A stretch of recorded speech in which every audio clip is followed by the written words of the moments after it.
આજે હું તમને એકદમ સરળ અને સીધી રીતે તમને વેલણથી વણીને ભાખરી એટલે કે જુવારની ભાખરી ભાખરી કે રોટલી, ઘણા બધા જુવારની ભાખરી, જુવારની રોટલી, જુવારનો રોટલો એવું બધું કહેતા હોય છે. પણ અહીંયા આજે આપણે એકદમ પાતળી અને પતલી એવી રોટલી જુવારની વણીને હું તમને એકદમ સહેલી રીતે બતાવીશ.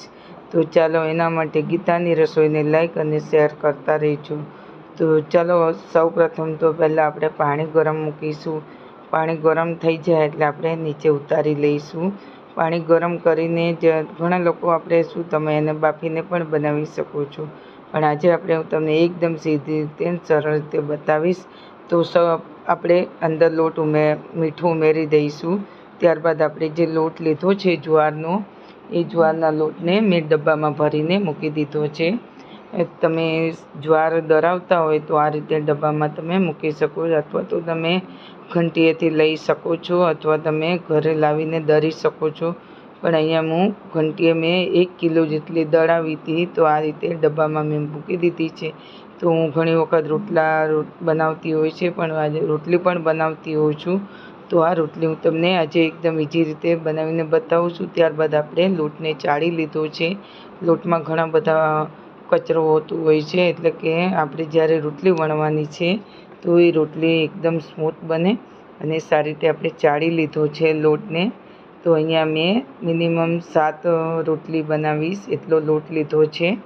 તો જે તમે રોટલા આમ તમે 2 કરી શકો, એટલે કે મેં 7 રોટલી બનાવીશ આની સાથે.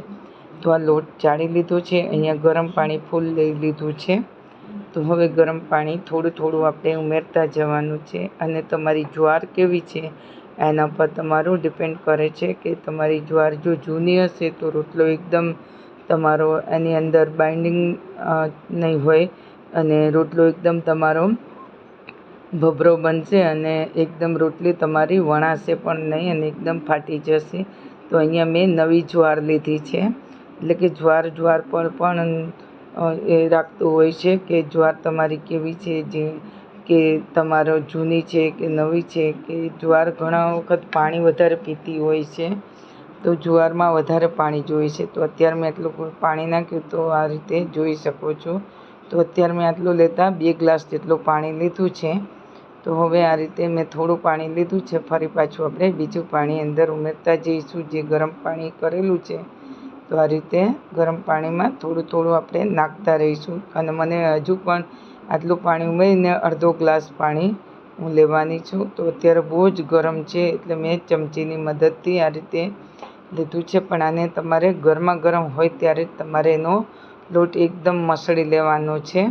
તો હવે મેં આ રીતે મિક્સ કરી દઉં છું ચમચીથી, અને થોડું ઠંડુ પડ્યું છે તો આપણે લોટની અંદર અત્યારે એટલું બધું ગરમ છે કે મારા હાથ પણ દાઝે છે. તો થોડું થોડું હું એને ધીમે ધીમે એનો લોટ બાંધી લઈશું, અને ગરમા ગરમ હોય ત્યારે જ લોટ બાંધવો. તો અત્યારે તમે જોઈ શકો છો આ રીતે મેં લોટને અત્યારે ભેગો કરી લીધો છે. થોડું અત્યારે હજુ કઠણ છે અને થોડું પાણી આપણે ઉમેરતા રહીશું. આ રીતે લોટ તૂટી જાય છે, હજુ બાઇન્ડિંગ નથી આવેલું. તો હવે આપણે થોડું પાણી મેં ફરી પાછું અડધો ગ્લાસ લીધું છે, અને હવે આપણે પાણીનો થોડો છંટકાવ કરતાં એને ખૂબ મસળવાનો છે. જેટલું તમે એને મસળશો એટલું તમારું એમાં બાઇન્ડિંગ આવશે, એટલે એને ખૂબ મસળવું જરૂરી છે.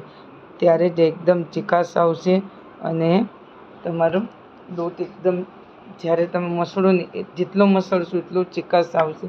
તો લોટને આ રીતે આપણે મસળી લીધો છે, અને હવે આપણે ગુલાબ કરી લઈશ. જોઈ શકો છો એકદમ ચીકાશ એવી આવી ગઈ છે. તો હવે આ રીતે આપણે ગુલા કરી લઈશું. તો આ રીતે મેં એનું માપ લીધેલું છે. તમારે જે સાઈઝ મોટી બનાવવી હોય તો તમે મોટો પણ લઈ શકો. તો આવી રીતે આપણે અહીંયા 7 ભાખરી રોટલી તૈયાર થઈ છે. તો હવે લુઓ લઈને અહીંયા આપણે પાટલી લઈ લઈશું. તો આજે આપણે પાટલી ઉપર વણીને હું તમને જુવારનો રોટલો બનાવીને બતાવીશ. તો અહીંયા મેં પાટલી લઈ લીધી છે, અને હવે લઈ લઈશું વેલણ.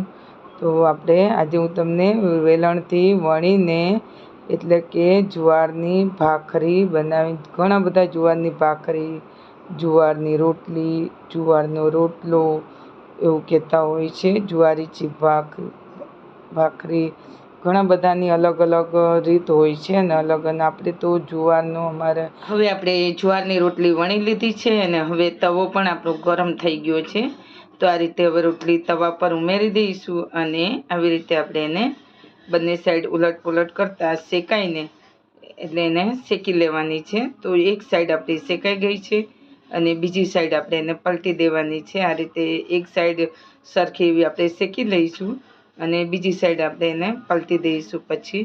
તો અત્યારે હું હલકા અને બહુ જ એકદમ સ્લો ગેસ રાખેલો છે.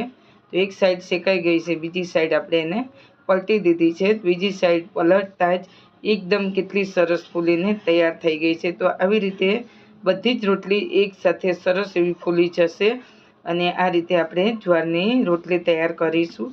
તો એક સાઈડ આપણી સરસ બધી સાઈડ શેકાઈ જાય, આવી રીતે ફૂલી જાય એટલે આપણે શેકીને એને ઉતારી લઈશું.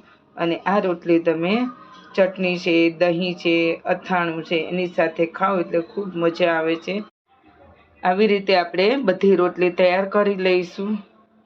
તો બધી રોટલી આપણી તૈયાર થઈ ગઈ છે, જોતાની સાથે જ એકદમ સરસ સોફ્ટ અને ફૂલી. તો ફ્રેન્ડ્સ, આશા રાખું છું કે તમને આ જુવારની રોટલીનો વિડીયો ખૂબ પસંદ આવ્યો હશે.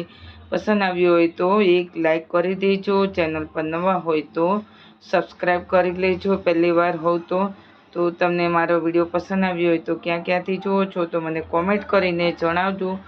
તો અત્યારે હું તમને અથાણા સાથે સર્વ કરીને બતાવું છું. તો કેટલી સોફ્ટ અને કેટલી સરસ. ફરી મળીશું નવી રેસિપી સાથે. ત્યાં સુધી મિત્રો આવજો.